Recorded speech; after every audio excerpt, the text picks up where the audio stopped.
So that's a lot of sitting for one day. And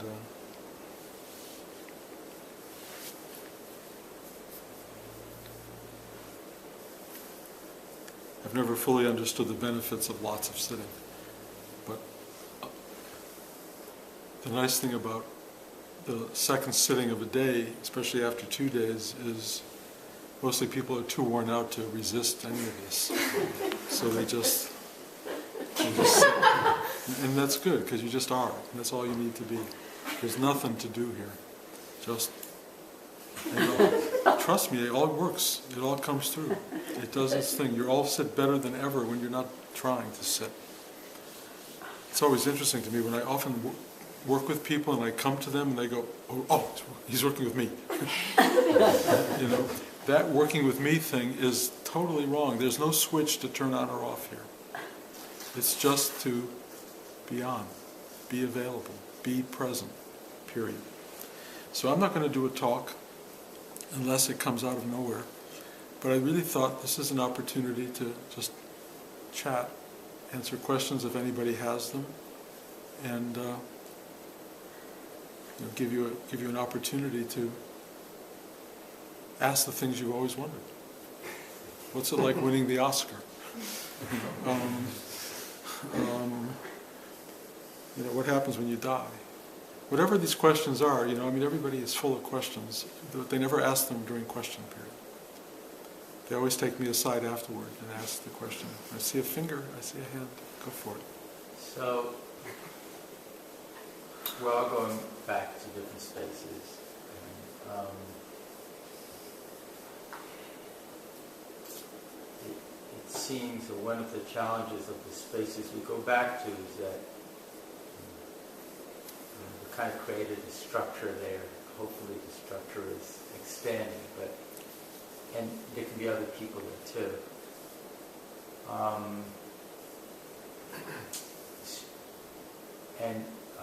This is stimulated by your comment this weekend about opening and then you watch people go back. So, what can you say about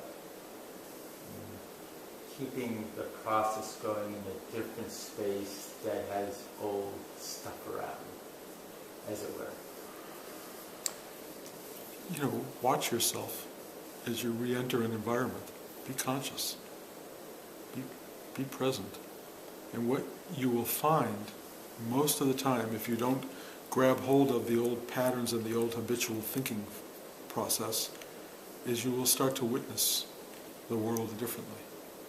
And one of the things that will arise and will be indicative of an achievement of deeper awareness is that you will feel very compassionate about the people around you. You will see what they're going through rather than what you're going through. You'll get it from their perspective, not yours. You become one with the larger truth. And that larger truth speaks to you. And instead of falling back into the Jordan trap or the Bruce trap or whatever trap one falls into, you're suddenly looking at life from a larger outer perspective. And you live differently. Or you can. And then if you fall back into the old trap, which gets compounded by being angry about having fallen back into the old trap, you just say, whoops, and bring yourself out. If you fall into the old trap and you say something you shouldn't have said or do something you shouldn't have said, the quickest way out is say, I'm sorry, excuse me, I didn't mean to say that, or I should have said it differently, or let me talk about it from your perspective. And you start to find a different dialogue happening that really starts to free you from whatever hole you just dug yourself back into. And you start to climb out of them enough that you start to feel free. You go, I'm not limited by what just happened. I don't have to go back into the rut or the hole or the dynamic that I've been living in. You can really walk around going, I have control. I'm bigger than this. And it's not just I, Jordan, or I, Bruce. It's this I that's very alive, that's very awake to the world, not just caught up in the Jordan structure. Because that structure is old hat. It's been around for a long time. You've been in it a long time. It's wearing down, as you probably will discover, it starts to get weaker and weaker to hold it all together. So let it go. Let it go. You don't need to be there. It's really interesting getting old, because things really do change. You change. Your environment changes. Your outer environment sometimes, but mostly your inner environment really becomes different. And you start to feel different. And for some people I've spoken to this weekend, it's very frightening. Like, I'm not who I was. I don't have the energy I had. I can't sleep anymore. I have all of these fears and anxieties coming out of nowhere. If you're like me, you can't urinate the way you used to urinate. I mean, all these things start to take place, and you go, oh my God, it's changing. Well, that's what it is. That's what it does. But the truth is, it doesn't only happen when you're old. It just happens to be very noticeable when you're old. But it's happening all the time. And what you can do during this entire process is just look at it from a deeper, more expansive awareness. And that expansive awareness is liberating. And you will go back to Indiana, and you will be with people you know and love who are profoundly familiar, and you will see them in a new light. You will not look at it from a conditioned response, you look at it from an unconditioned response.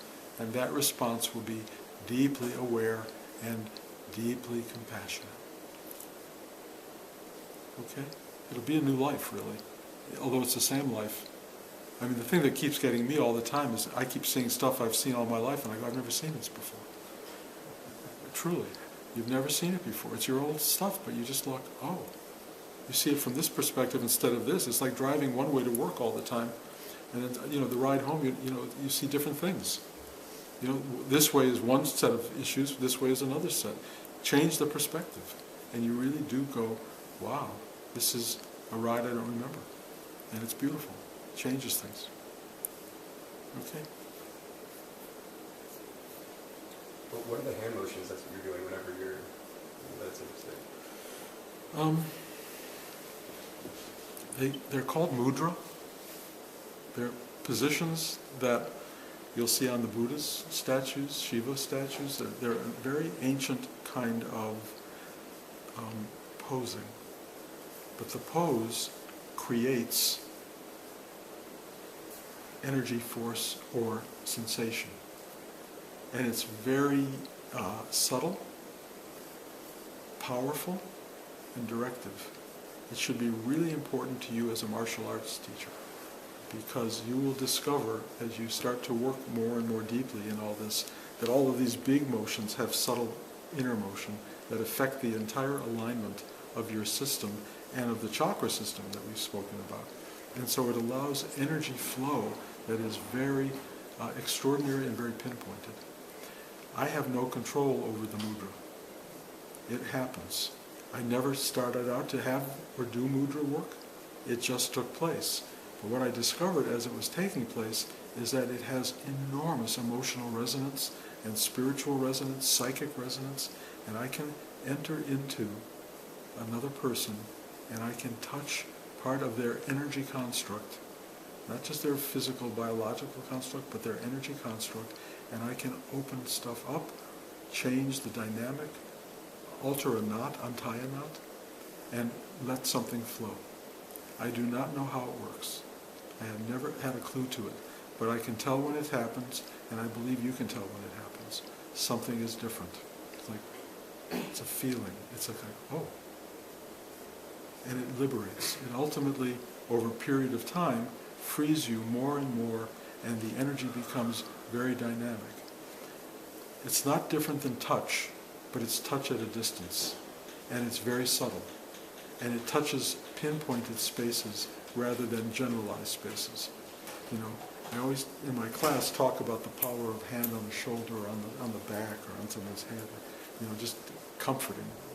This is very much like that, but it's so much more than that, because it really carries on a dialogue with your entire inner being. And people who are open, you're very open, your whole group is very open, it allows a lot of entry. So I can get to places where most people I can't, they won't allow me to. And it doesn't matter even if they don't allow me to, because I find secret paths passageways, I always call the underarm passage. People have no idea I've just gone in through the side door. And that's what I do, because I really can open up a channel inside, but I can see where I'm not wanted. It's very clear, do not touch me there. And I still often will touch you there, but in a way that will make you not so angry or resistant. Because we're all protective. We're all very protective, and we have reason to be protective because a lot of people treat us unconsciously. It's hard to trust consciousness. It's hard to trust somebody is actually coming at you lovingly and consciously.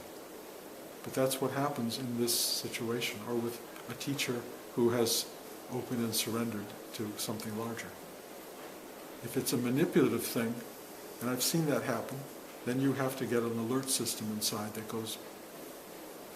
And I see when that happens in people, and sometimes wisely so. Mostly not. Mostly take a breath, say okay, and it will serve. So that's really what it is, and it's kind of extraordinary. And again, because you're a martial artist, if you can break down the moves that you're doing with great force and energy, and just try them really slowly. Again, I talked to you about my Aikido background. Not a big background, but a little bit. But that little Aikido background taught me about this idea of getting out of the way, of slowing it down. It's also Tai Chi. It does, it's the very slow approach to the physical. When you start to move the physical very slowly, you enter into the metaphysical space. When you enter into metaphysical space, you start to know what you're doing. When it's all gross external stuff, it will come at you so strongly, you will never understand the implications internally. You have a capacity to begin to teach martial arts in a way that hasn't been taught. Probably for centuries, because not many people have that access to the underpinning of what this all comes from. But it's really the deep inner, what do you call it, delicate spiritual content being expressed in profound physical force. It's a big deal. And learn to do it, and you'll be really served by it. And so will everybody who studies with you. Okay. I'm new here. Yes? But I saw you on the interview you were doing, and I recognized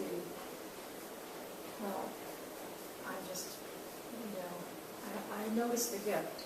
I probably need a lot of fine-tuning, but I also needed to do that kind of work. And just the last few years, been working with people, and I can do exactly what you were saying. And I've never jumped out of the work I'm doing because I feel I've been doing a certain work for 25 years, and it's a very dense energy I work with, and I've never had the courage or just jump out and do what I know that I feel is a gift. And I'm not sure if I need a lot of fine-tuning with it. You might question why you're hesitant and what the fear is. What is I don't know how to advertise it. Are you trying to do it as a profession, or are you trying to do it because you just want to do it? I feel like I'm being pushed out. I just keep saying, no, I'm going to stay where I am. It just keeps going. Push. I'm not sure I know the advertising mechanisms. People starting in a new world, there are probably ways to do it. When I started, I moved into a new town. I went to the university. I said, I know how to teach Hatha Yoga. Let me teach a Hatha Yoga class. They said, sure. It's part of their, what they call it, student-centered programming. So I taught a Hatha Yoga class, and at the end I had a meditation. Closed eye, quiet meditation. At the end of the course, I said, guys, I teach another class privately. That's an open eye meditation that's very strong. And if you're wanting to continue what we've been doing in this class, you're welcome to come. It's free and available. And they all came. And I still have friends with some of those people. That's 30 years ago. And it started very simply. I started in school. That's one thing. I'll tell you another thing that I've been learning. You may not quite be there. You'll have to know. I've started working with people who don't even know I'm working with them. because I see I can do it. I literally walk down the street and I can feel in the brief moment that I have contact with a person walking by me, I can enter into the system and I can release something. I have no idea why I do that. I can even do this bizarre thing. It sounds very weird, but I can reach, as they walk by me, I can reach past me and get back and go into them as they're passing by and make a minuscule correction, but it's really valuable. The heart wants it done. It wants to do it. And I just feel it's really about love. It's a kind of sending love into the being that just passed you. I now feel everybody's life story for some reason. It just fills me up. It may not be the true story, but I feel what's going on. And the urge to be of help, the urge to embrace and to say it's going to be okay, that kind of thing is very strong. You can learn to do that. And it doesn't ever come to a teaching. It never comes to any feedback. You'll have no idea if you ever actually impacted these people or not.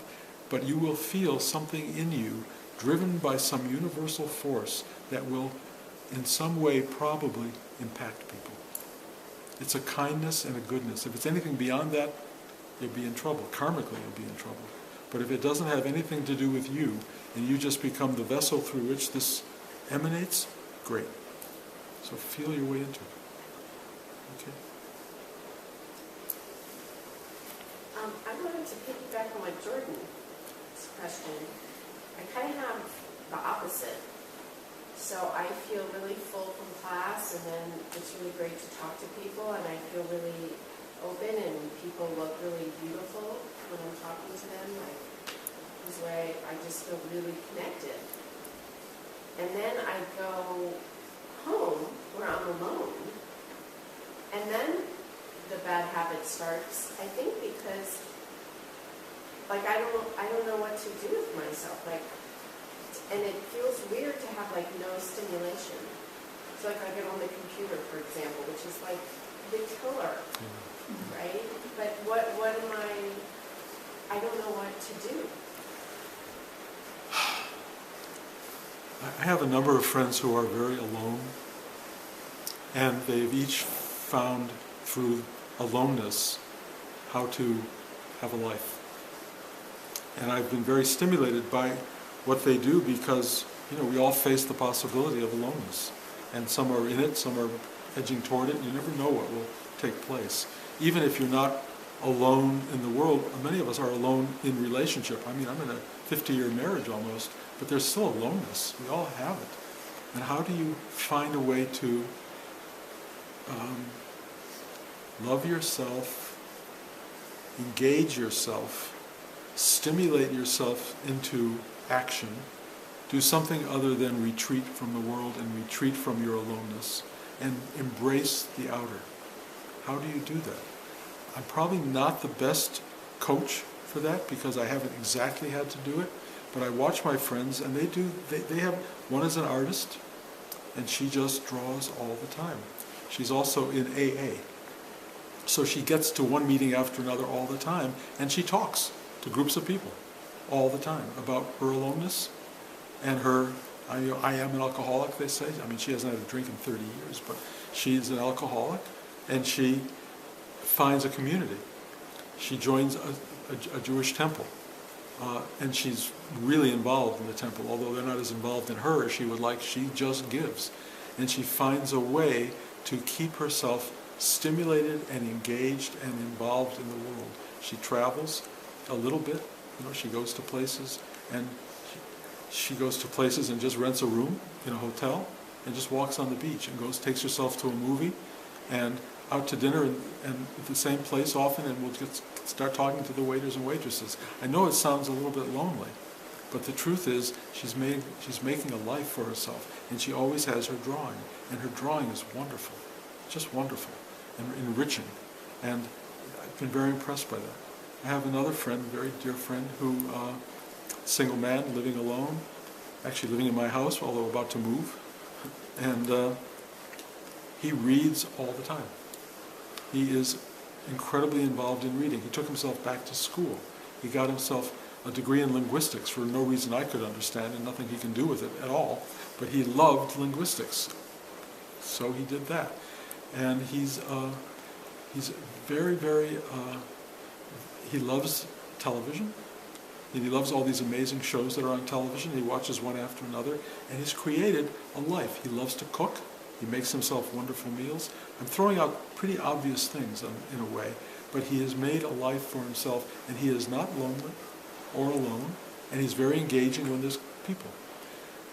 What's the thing that will do that for you? People always said to me, my wife particularly, what do you want to do in retirement? What? In retirement, what do you want to do?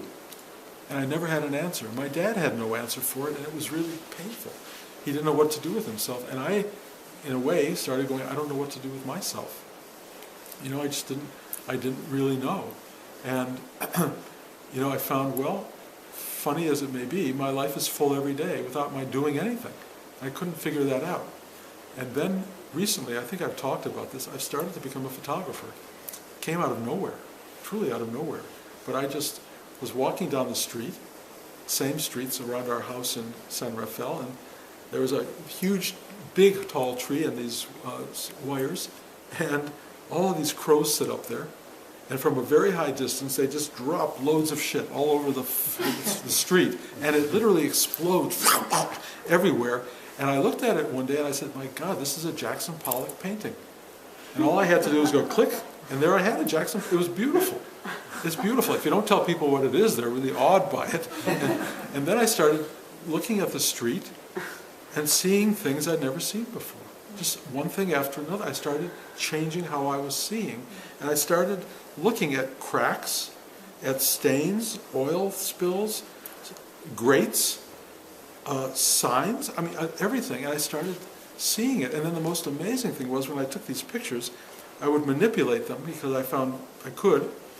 And one of the things that happened more than anything was that the street, when you bring in a lot of contrast and bring a lot of black into it, it starts to break into something I would call cosmological space. It's so beautiful. And I realized I am looking into the cosmos. I am looking at a Hubble telescope image in the street. And I started taking these pictures and loving it. I'm just bringing this up because there was nothing in me prepared to be a photographer. But now I can't stop walking around seeing. And now it's changed to tree bark. It's changed to certain buildings in New York that, I'm starting to see so many things. The only thing I don't know what to deal with is people. Because I want to take pictures of everybody, but I think it's so invasive to just take pictures of people. So I don't do that yet. But I am taking pictures of stuff, and I am finding I love doing this. When I turn on the TV and it's really too tense for me or too depressing, I go turn off the TV and I go sit with the pictures. And I am becoming what you might call, I guess people call, an artist. There's no reason why something like that can't happen for you. Why all you have to do is, I don't know what you have to do, this was an unexpected thing for me, but wait for the moment that tells you what to do. And until then, watch some television, or go on the computer. I know it's deadly, but there are definitely things on the computer that can stimulate, and you'll start to have more and more of a life. And the other thing, for whatever it's worth, sitting still and going deep. It seems like you're doing nothing, but you're doing everything. You're really not doing everything, you're letting go of everything, and you're just being everything. And that's where the directives come from. That's where, when I walk, I've talked a lot about walking, when I walk, it's become like a meditation in action. And I know that's not a new thing, a lot of people do that, Thich Nhat Hanh, people talk about meditation in action. But I just walk, and everything falls away, and I'm just suddenly in a state of grace with the world. I'm there watching things I've never seen before. You can do that. It's just possibilities. It's hard to cognate an idea, but it's not hard to let it arise. So just sit, be quiet, or read a book. Reading books is great because in a way we're very internalized when we read a book. So stuff comes up in us, even though there's a story in front of us, our own life starts to show itself in reflection to the story we're reading. And that's good too. TV and movies are not as good with that because they're too busy, they're too involving in an external way. Reading is internal. So anyway, those are some suggestions. And I'm not really good at this, And I don't look forward to aloneness. I'm praying that I'm not the one who will have to deal with that, you know. And Blanche is really good alone. She's got her horses, and she's a really happy person, you know. So she can handle stuff. I have to work at it. Follow up on that. So specifically when I come back from class, and I think what it is, it's like I'm at a different vibration. Yes, yeah. And everything, I mean, I do a ton of things. I mean, cooking is like the best. Right. Because there's a way I'm still doing something, and then the food is... And I get to benefit from it every so often? Yeah, and the benefit and all of that. But sometimes it's, I don't know, for whatever reason I'm not cooking, but it's not like I don't have other activities. I could do these other activities. I don't want to do those other activities. Or doing takes me lower. So let me throw the one key thing out at you that I think you need to hear, which is, what is it in you that's judging one thing to be better than the other? Why is one thing higher and the other lesser? Why is one thing the place you want to be and the other place you don't want to be? Because one place things are beautiful and feel open, and another I feel more dead or less alive. Let me encourage the thing I said it so many times, even this. Experience the deadness. Experience the nothing happening. Experience that this is one thing and this is another, but it's all part of one spectrum. And this is not better and this is not worse. It just is. And once you start to accept the what is of what's happening, it's transformed into something else. It's no longer a good or bad thing. It just is what it is. And it's noble and it's extraordinary. You're still part of this thing. And even if it doesn't feel in comparison to something else like it's wonderful, it is real in its own terms. And when you enter into its reality, you become non-judgmental, non-searching, reaching for something else. You become one with the truth of that moment. That's very valuable, and that's really kind of what you want. It's what happens here, and then you get back into, this isn't it, this is something else, this is different, this isn't as good. All of that mental thinking is the problem. Get rid of the mental thinking by just going, okay, just say yes to it. Don't stop thinking, you don't have to. Just go, or you just even say, it's not true. This isn't less, it's just different. Feels different. I have lots of feelings that I don't like as much as other feelings, but now I honor them. I just honor them. I go, okay, yeah, you have a right to be.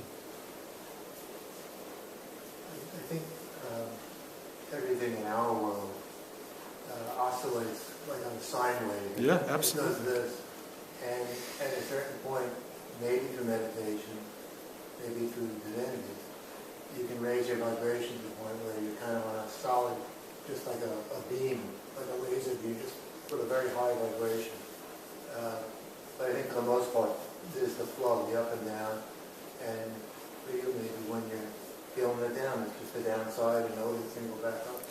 I'm not sure about, there are people, I think teachers who would tell you, yeah, there's a place that's always this, some high level of vibration. I think reality is variable, and the non-attachment to that sine wave is really the liberation you're looking for. Not to keep the wave on one level, but to be free to be any level. I think that in my own mind, the construct of the single being, that kind of vibration, is almost like invisibility. Invisibility. It's a point, I guess for most people it's not attainable, or for everybody it is, but not without a lot of work. Well, okay. I get that's pretty much what leads people to spiritual life on some level, and I get it, but not only is it attainable, it's happening to you as we speak. Right. It's there all the time. And finding that thing which is there all the time is really the journey that we're on. But like I say, it's not a surprise when it's revealed. Well, it's there all the time, but we're grounded by all the bullshit in our life. Yeah, well, or just stuff. Yeah. Stuff. Yeah, no, it's hard to persuade people that the thing they're looking for is so alive in them as we speak. And it's just there. And you've been looking at it from the minute you were born. It never has gone anywhere. It's your very essence of being. It is so alive and vibrant and real and so at the core of your existence that you don't even notice it. But it's it gets masked as you're indoctrinated. Yes, Parents yes. teach you language, Yes. teach you values, morals. Yes, that's what happens. Right. So all we're doing is letting go. Again, this is subtractive. This is not additive, it's subtracting stuff to see what's really there. And the more you let go of, the more unbelievable availability everything else has. It's extraordinary to let go of everything and find out that's the only way to have everything. It's only when you let go. Surrender. And that act of surrender is a learned process. And we're all learning it. That's the great part of this practice. It focuses on surrender. Let it go. Let it go. It's not letting go to get something, because that is additive. It's letting go to let it go. It doesn't matter. It's a real kind of freeing of the self. You know, the bondage of the self is a bondage to ego mind. Self-created. Yeah, self-created. You've built the bondage. You've built the jail you're in. Take the bars out. Sometimes I feel a different sensation in the front of the heart chakra versus the back. And I'm wondering if there's something for us to know about that, and if it's also in other chakras too. Like it might be more like a different feeling sensation. Like there's a chakra in the front and the back? Yeah, no, I feel a different kind of energy in the front and the back at the same time. Uh-huh. Is there something to understand about that? No. Learn. Watch it. No. Chakras are really extraordinary spaces, and they radiate. And they radiate everywhere. And they're like these great discs that just reach out, you know, and they're very, very powerful, and they are sensory. You can feel them. When they open up, it's an alive sensation. When you see someone you love, or someone who's beautiful, or something that cringes you, the chakra, that's what you're feeling, like, you know, it's an opening and closing of this chakra. Sometimes we do it consciously, mostly we're unconscious of it. When you relax and you just settle into a deep simplicity, this chakra just wafts open and it embraces the world. And every person I look at, it touches in a different way. Every person I look at is filled with richness, treasures, beauty, kindness, difficulty, structural problems. I mean, it's all there, and this feels the whole thing, and it feels it forward and it feels it backward. You know, I've got this incredible statue sitting behind me. Do you think I don't feel that energy? I mean, half of this class is, you know, Bruce Rubin thinking he's teaching, you know, or whatever. It's this person.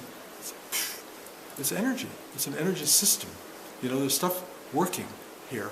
And as much energy as is being put out, each of you is feeding out as well. And it feeds into the whole system, and we feel it all over ourselves. We feel all these sensations, some of which you can understand and kind of work with in your mind. Most of them are incomprehensible. They're feeling. They're power. They're knowing. They're force fields, all going on. And, you know, if you want to look at a picture of yourself, take a look at the Hubble telescope. Look at some of those galaxies. More of what I see when I work with you is huge energy systems doing all of these things. And they're so amazingly beautiful and powerful and complicated. Nobody here is a simple system. Nobody. And we're all exquisitely different. And when you bring two of those galaxies into collision, which we do regularly, you know, emotionally and physically and sexually and whatever, new galaxies form and new possibilities form, and it's really big stuff. We think we're human beings. You know, we think, oh, I'm this little flesh and blood person. We're energy systems of enormous dynamism.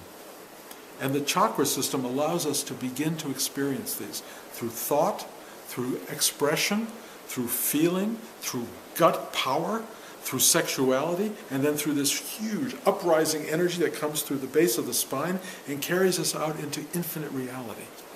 That's what we are. Thinking about us as humans is kind of a very limited awareness. And one of the things you discover as you start to let go of your egoic mind and your egoic physical being is you discover this universal propensity to be something very other than just a physical being. It's an energy force. It's an energetic reality. That's what we are, all of us. And we react that way to each other, but we all give it names. He said something bad to me. It was emotional energy. Moving, taken in, turned into something, tightened up, released again. You hit somebody back. You think of this as a person. Think of it as the cosmos at work, because that's what you are. I feel like my energy is going out a lot of the times, and there's a lot of fear of invading other people's spaces or having some sort of manipulation unconsciously. How do I work with that as far as expanding, like I feel like I should and want to, without getting too much in other energies? Keep the center of it as love, so that with the energy that's going out of you is an energy of I keep using the word kindness and compassion. The energy of kindness and compassion is not obstructive. It's not invasive. It's not going to harm anybody. That energy is really a way of moving beyond you physically, beyond your point of view even, and allowing yourself to become part of another person. You can do it just energetically, or you can do it by reaching out and talking to somebody, touching somebody, involving yourself in somebody else's situation or life, offering to help somebody. There's so many different ways to engage in the other person out there, without it being considered a conflict or something that has tension in it. If there's tension in you when you do it, withholding, fear, concern, all of that stuff, that will get put out. And yes, you will get back something that resists that, and it will be uncomfortable for you and for them. So you have to become somewhat selfless. So it's not ego penetrating, it's a kind of universal embrace of other. And when you do that, you'll find that it enriches you, it nourishes the people around you, and you feel grateful for the exchange. Does that make any sense at all? A little bit? Yeah. Is there a deeper part of that? I look for the kindness and love, and I feel like I know it, and I can tell when it's happening, but it's hard to feel, or I feel like I'll feel it, but there's so much condensedness that it's very sharp. So it's a little bit something we talked about for a minute before, and it's sort of private and personal, but it has to do with opening your heart chakra more, getting this to open more. You are able to bypass this pretty easily for a lot of reasons. A lot of people give you, I believe, and you don't have to give back, usually. You can actually just keep taking and taking and taking on some level, which weakens your ability to give out from this space. Learning to love others, to give to others, is really a process of paying attention to the heart chakra, focusing the energy right here, and watching what happens. Slowly it will begin to, it's like kneading dough. It gets sweeter and softer and bigger, and you will become someone able to manifest love and caring and compassion and comfort for another person. You will be able to give it and not just receive it. I really believe you've been on the receiving end for a very long time. That may not be your story, but that's kind of the feeling I have. So if you can learn now to give back what's been given, you will find this flow to be quite remarkable. But this is an area that needs work, and if you can do the work, you will be benefited. I know you can do it. It's in you.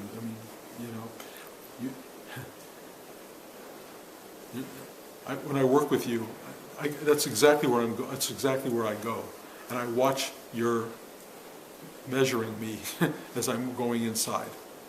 You're going.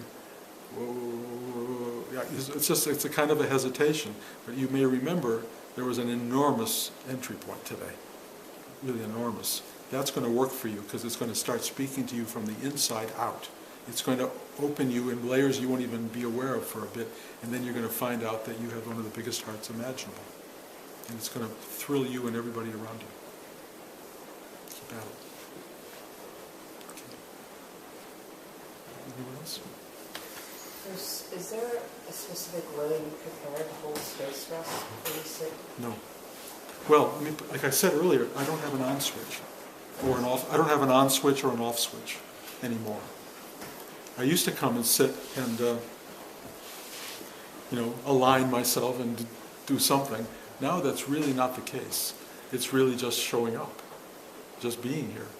And when this talk is over and when we're just standing around talking, or just being together, it's still on. It's on all day long. It's half of the night, most of the night. It's just on. It's being present. Presence is what we are, and conscious of presence is a particular quality, and that consciousness for me is expanding. It's constantly expanding. There are times that I wish I could turn it off, but what really is happening is I walk in the room and there it is. There I am. Of course, when I say I am, I don't mean Bruce is getting ready to work. I am is always there, but not just in me, in everybody. But most people, the I am is kind of buried under the weight of the day and the driving to Big Indian and all that other stuff. So there's a lot of letting stuff go and getting prepared and feeling ready, and then finally you just show up as I am.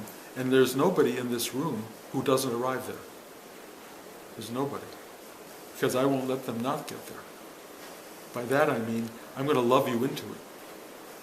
I'm going to find the way to touch that I am in you. And the minute it resonates, it's like a gong. Boom. And I know it. And I go, I'm done. Next. Next, next, next, next, next. Boom, boom, boom, boom. It's really kind of amazing. Although you each have different tones, and it's really beautiful. It's really beautiful. And that's what's going on in here. It's just getting you to I am. That's what we're doing. It's very, very simple practice, really. It's just most people are in such a state of density that getting down into that space is hard. And you got to go really penetrate. But it's there, and everyone who's here kind of wants you to get there, kind of. And so when you arrive, you can feel there's a gratitude. I've seen people, rigid faces, hardness, etched into their daily life. And they sit down here and they bring it to the class, and somewhere in the class this face goes, you feel it. And the body gives in. Everything finally gives in. Why? Because there's no place you would rather be than in I am.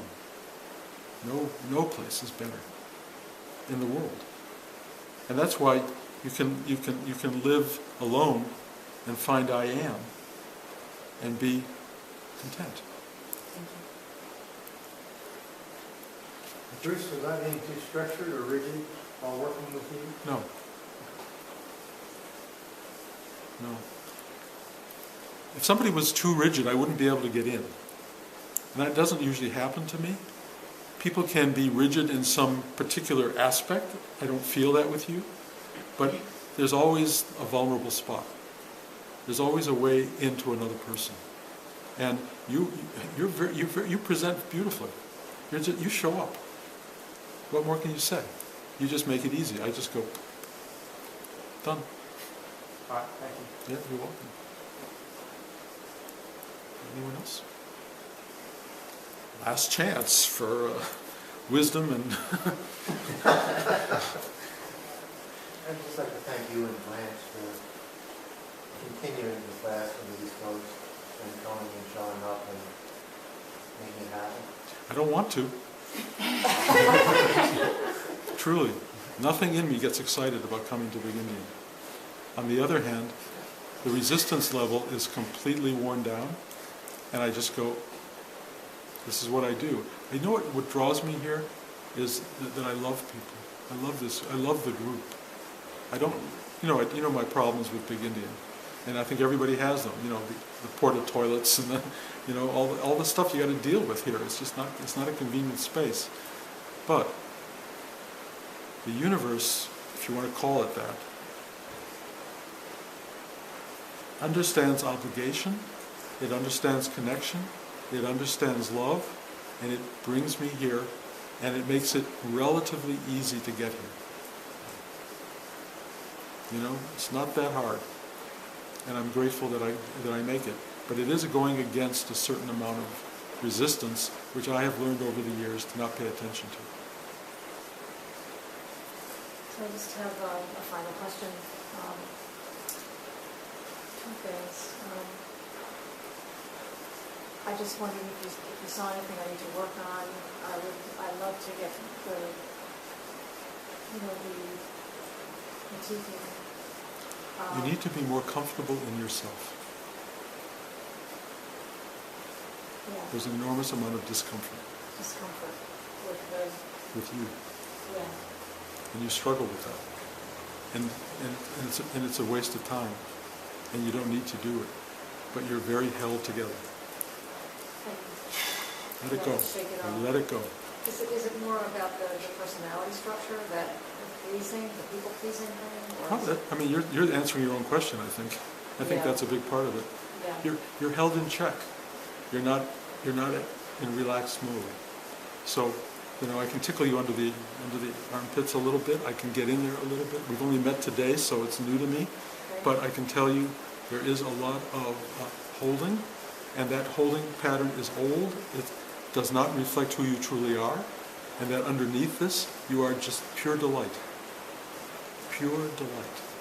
But when was the last time you experienced yourself as pure delight? How old were you? 7? I don't know, maybe yesterday. But you are pure delight. I see it so clearly in you. You are joy to behold if you can let go of this holding. Thank you. Yeah, good luck.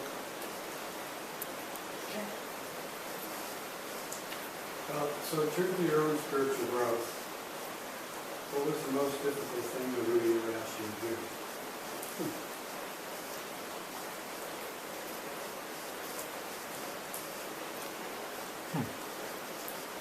The question is, what's the most difficult thing Rudy ever asked me to do in terms of my own spiritual growth? Boy.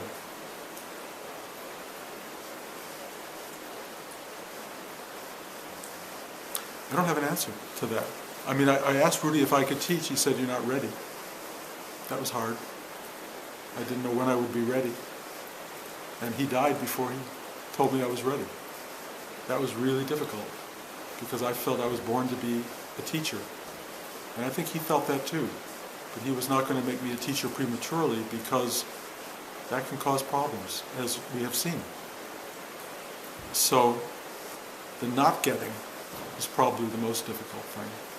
On the other hand, Rudy planted inside me such a storehouse of wealth, of being, and such a clarity of how to function in the world, that the fact that he delayed this for me was probably the greatest gift. But I didn't have a hard time with Rudy. I mean, I just loved him. I had one wonderful experience of, he came back from India having broken up with Muktananda, and he was telling everybody, and I was out of state somewhere, and he said there was a very important class, and I got on an airplane and flew back, and I was sitting in the front row, and he looked at me and he said, "Bruce, you are a true yogi." That was the best moment ever, because I knew what it took to show up. I knew that I had to be there at that moment, and I gave up everything else that was going on in my life, which I think was making a movie somewhere, to be there. And so he taught me, he just kept teaching me through example. And a lot of it, I guess, was difficult. Anyway, I don't have stories that I know of. If I can't come up with them, I'll tell them on one of these things, and I'll let you know that it's... Well, there's always choices that have to be made along the path. Sometimes the teacher delivers the opportunity to make a difficult choice between your normal life, your personality, your ego, and your spiritual growth. Rudy didn't do that to me. Rudy just loved me. Yeah. Muktananda's story, no? Well, Muktananda's not Rudy. But you- Oh, well, Rudy did tell me to go in there. Well, that's a big story. Big story. It's a big Indian story, right? Yeah, it's a big Indian story. You know that one? Okay. Yeah, no, I mean, yeah, Rudy basically said I had to get his blessing. That's what he said. And it was not easy to do. But I did it in the end. And, yeah, I just,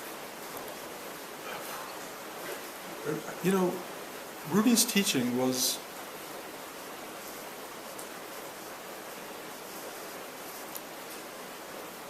there was no sense that he was being overly directive of my life. He was being there as a source of real,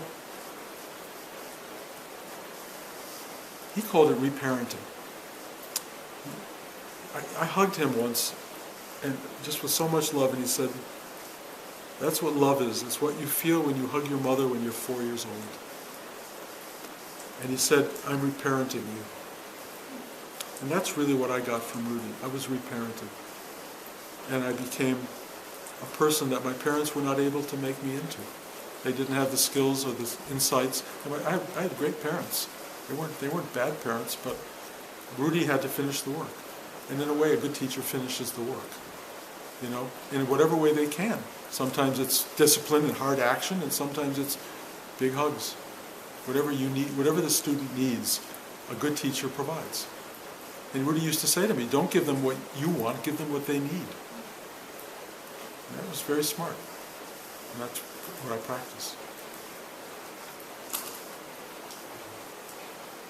You've talked a lot about seeing other people and the energy systems that we are. Did you come to understand that kind of like mudra just through deepening your surrender?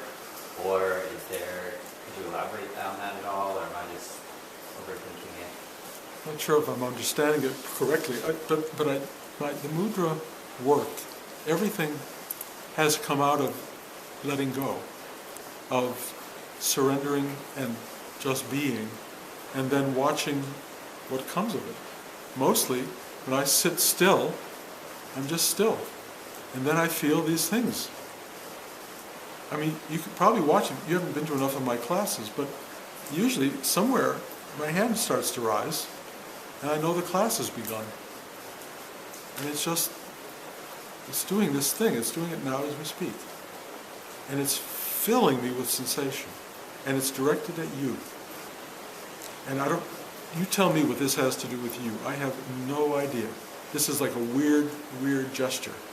Why am I feeling so unbelievably connected to you at this moment? But I am. And when it goes back down into neutral, which it will, being back on my lap, that experience will be over but completed.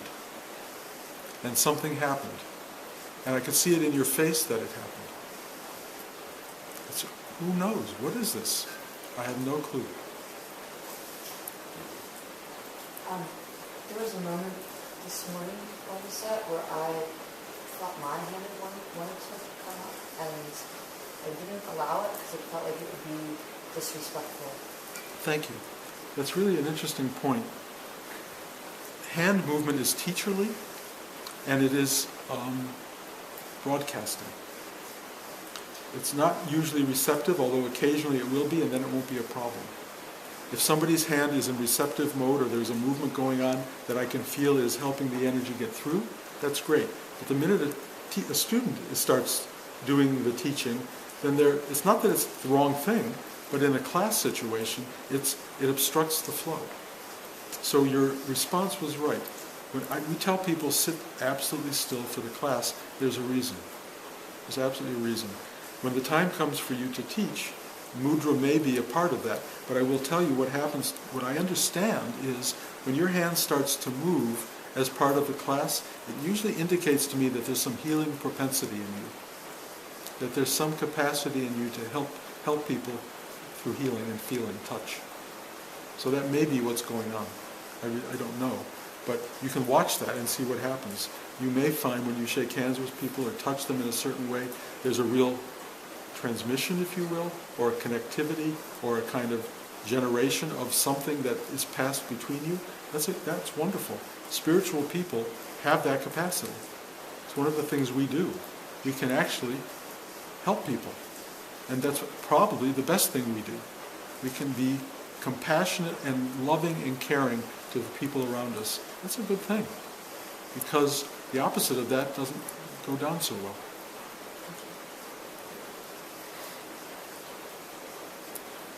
I sense my potential is very vast, and I get very frustrated with myself when I can't seem to meet that. So I'm just looking for some wisdom about how to let go and be a little more. The part of you that gets frustrated is the problem. Because as long as there's something in there that wants more than what is, you're expressing dissatisfaction with the isness of this moment. The moment you accept the limitation, if you will, and just sit in that limitation, whew, this thing can expand beyond belief. Your wanting it to be more is actually the very thing that's keeping it from happening. Because there's a you and an it instead of just it. The idea of duality, of being you and ego mind and wanting the universe to be part of your ball game, that it's you and the universe, that's not the way it works. There's only one thing, and you're the whole thing. The minute you get out of the way of wanting it to be this way or that way, you will find that it will be what it wants to be, and you'll be totally satisfied by it.